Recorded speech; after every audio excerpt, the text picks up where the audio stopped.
look right now, but starting first thing in the morning, all three major airports in our region will start feeling the impact of delays, cancellations, and a lot of frustrated travelers. The FAA is canceling thousands of flights at 40 airports across the country. Look at this map here. The ongoing government shutdown is putting too much stress on our air travel system. Thank you for staying up with us at 11 o'clock. I'm Lorenzo Hall. I'm Leslie Foster. So we got Dulles, BWI, and Reagan National all on that list. And we know many of you have travel plans in the next few days and you're pretty concerned. Our Alexis Wainwright is live at DCA tonight with what passengers need to do before even heading to the airport. Okay, so tell us more, Alexis.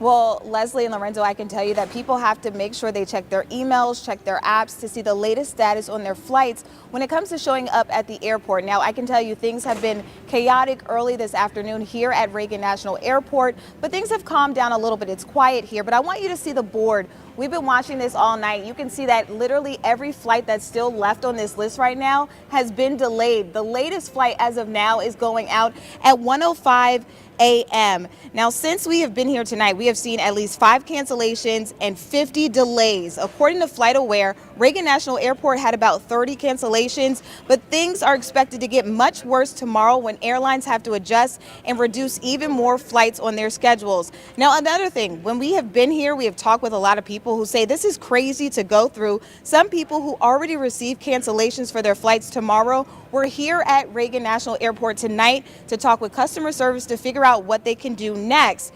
We know a lot of them are stressed out and frustrated about this, and some airlines are now telling people to make sure they book a backup flight if they need to get somewhere when they are trying to travel.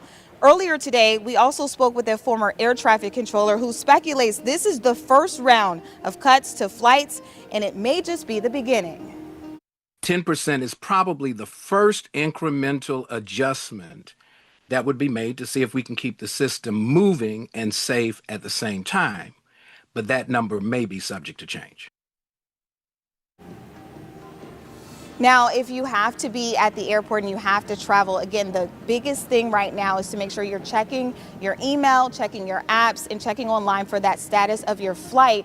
Obviously, if you have to be here tomorrow, we want to make sure you pack your patience with your suitcase when you come here, because again, we talked with several people who work here who say it was busy today, but things are going to be much worse tomorrow when we see even more cuts. So obviously, a lot of people are still frustrated about this. One thing I can tell you is we've had several conversations with people who are flying out tonight. A lot of them say they have been through a government shutdown, but this one just feels much worse because they're seeing every type of impact wherever they go, especially here at the airport. So again, a lot of people are going to have to be patient tomorrow and be prepared to wait longer when it comes to their flights and the delays, but also a lot of crowds we're talking about as well. So when you're coming to the airport, you want to make sure you're arriving here as early as possible. Of course, the morning team will be here and have more updates, but for now, we'll send it back to you guys. Yeah, this is the first time that we've seen this kind of impact with air travel during a shutdown. So this is significant. And we're getting close to the holiday season. And they've got a very small window of time to settle this before it extends even further.